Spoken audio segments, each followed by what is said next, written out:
Howdy, it's Jeff again.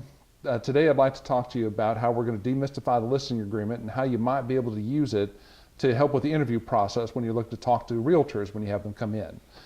One of the things we're going to be talking about from last week were the three concerns. Just kind of recap a little bit. We talked about last week were the three primary concerns people generally have when they're moving from their homes of 20 plus years. And they, they're going to be I don't know where to start. It's, too much to do, all that sort of thing.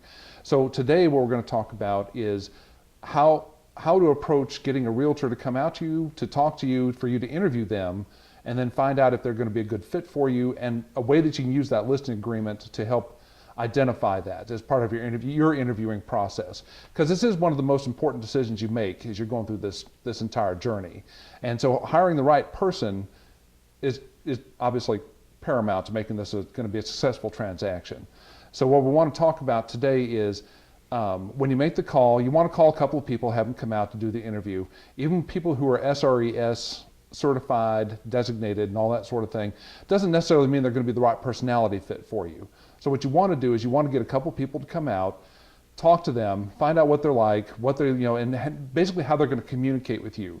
When you're hiring a realtor, you're hiring them for several weeks to several months, depending on where you are around the country and what your housing market looks like.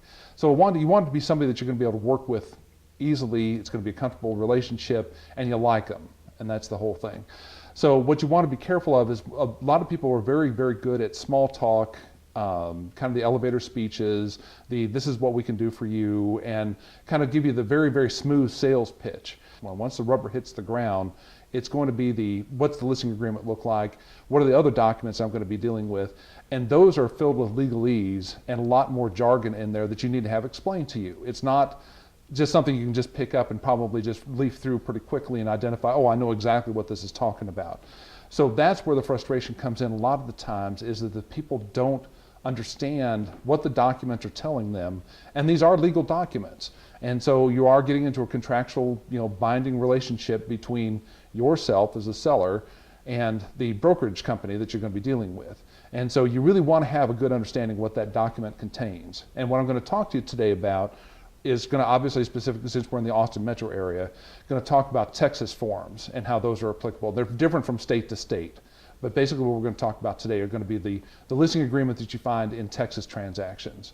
So with that, what we'll just go ahead and start is that when you call the realtors to have them come out to talk to you, you want to talk to 2 or 3 people. You don't want to talk to 15, 20 of them. That's just too many people to try to interview when you're going through the process. But you do want to get a couple of them just to get a feel for what they're like and how they work. And one of the best ways to identify how somebody's going to work with you when it gets to the point where you're actually looking at details of these transactions and that is have them explain to you the bits and pieces of that listing agreement and go through it line by line, and what does this mean, what does this do, and find out how they react to that sort of questioning. Because you can find a lot about the person, because that gets them past their comfort point where they're going past small talk and, how many pets do you have, and what did you do for a living, and what did you do, all these types of things, where it's very comfortable for people to work through that, and you like them, this very nice person, and all that sort of thing. But when it comes down to the point where it's like, okay, well, you're not explaining to me what this listing agreement is, I don't understand what this is, and it gets a little frustrating, that's where it's better to identify what type of person you're hiring and how they're going to work with you over the long period of time. There are a lot of realtors out there that will just, here's a listing agreement, blow through the numbers, blow through everything else in the thing. It's like, okay, just sign it. I've got another appointment in 20 minutes. I don't have a whole lot of time to spend with you. And then it kind of commoditizes you. And it's like, well, I really want to have an understanding what this is. And so that's where, to me, especially working with seniors, it becomes much more important. Even people with SRESs aren't all going to be the same way when they try to cover this topic, as opposed to, you and I or something like that when we're going through the process. It takes a lot more patience, a lot more explanations, and a lot of, kind of de-legalizing the document so that people can understand what's going on with it. And so if you don't do that, you just end up with the person's frustrated. And of course, you're also dealing with multi-generational at times as well. So you're not only necessarily explaining it to the senior, but you might be explaining it to their senior, or to their adult children as well. So, because the listing agreement is one document out of several that you're going to be dealing with over the process as you go from selling your home.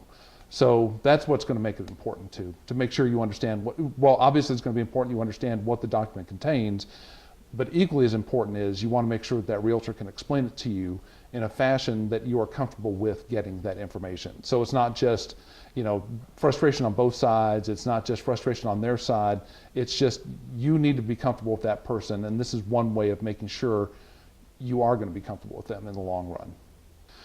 All right, so one of the primary issues that comes up when filling out the listing agreement and working your way with a realtor is that sometimes people don't understand that you're signing an agreement between you, the seller of the property, and the brokerage, not the person you're talking to, but the brokerage. The person you're talking to is going to be representing you for the property point of view. But if something happens where they decide they leave the real estate profession, they leave the company, they go to a different brokerage firm, the listing doesn't go with them automatically. There's a process it has to go through with, and the brokers have to agree, and there's a lot of other legal things that occur kind of behind the scenes. So what you have to understand is when you're filling that paperwork out, it is a contractual obligation that you're signing up with that brokerage, not necessarily me as a realtor type thing. I'm representing the brokerage, but I'm not the person that you're hiring me to come in and represent you in this listing setup. But if I left, if I went to do something else, whatever happened, that I'm no longer part of that, it doesn't void out that contract. So what happens is that sometimes people will not understand that portion of it, and they'll say that, this person left the company, so I went ahead and hired this other person to come in and take over my listing. When in fact, that listing's still valid. It's not, it didn't void it by that person leaving the company. So what you have to be very careful about is if your realtor exits the picture, however that happened, you're contractually obligated still to that brokerage to have your listing with them.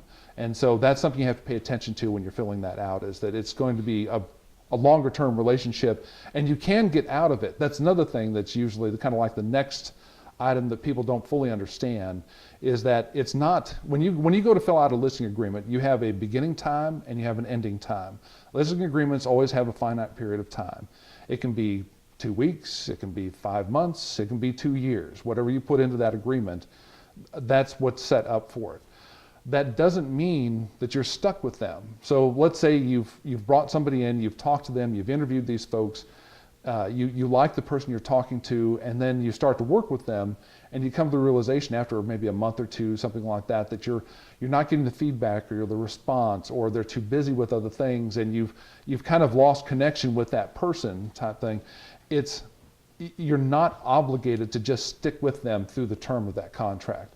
You are, well, I shouldn't say that. You are obligated to stick through them with that term of the contract, but you can get out of it. It's not like, oh, okay, well, I've got another 7 months of this. I guess I'll just have to put up with it. If you don't like it, and you've got bona fide reason that this is not working out, and you've tried to work it out with the realtor or the brokerage, and say, look, this is not working. Can you get me a different realtor to work on this, the project? And none of that's working. You can fire them. We can be fired just like any other contract that you have come out to do work for you. We're hired to help you sell your home. If we're not putting forth the effort that you want to have put forth, or you're expecting to have put forth, and you try to work it out with the person and figure out what's going on, and it doesn't work out, you can let us go. If you have any issues, either if it's language or if it's, say you don't speak English, we've got forms that are in Spanish.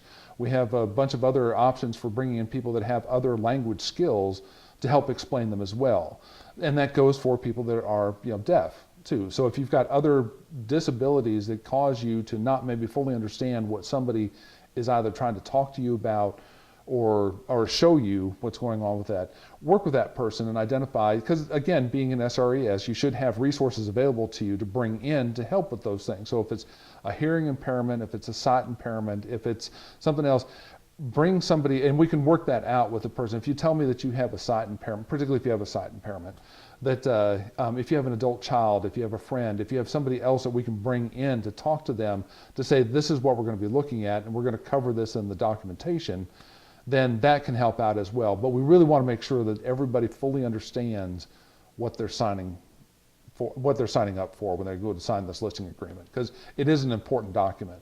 And there are ways that people can get some data in there that you just don't want to have an issue with it, whether it's the commission percentage, whether it's the listing agreement length of term, whether it's any special provisions that somebody might just throw in there, like you forgot to mention that the antique chandelier that you have in the dining room is not part of the sale. That's all stuff that has to be put inside the listing agreement to say, look, these are the items that are not going to be included with the sale. These are the items that are included with the sale. Well, I really appreciate you all taking the time to watch these videos, and I'm hoping that this one in particular was helpful in kind of demystifying some of the aspects of the listing agreement and how that can be used to also help you with coming up with the interview process for your realtors that make you pick out the right person that's going to be the best personality fit for you. In the coming weeks, we're going to be looking at doing some additional topics, bringing in some additional folks to maybe help out with some of the ancillary aspects involved around the real estate transaction and what's going to be happening and how they can help as well. So we can see that it's going to be kind of this village concept of helping you through the process. And so, I really, again, very much appreciate you taking the time to watch these videos, and we'll look forward to seeing you again soon.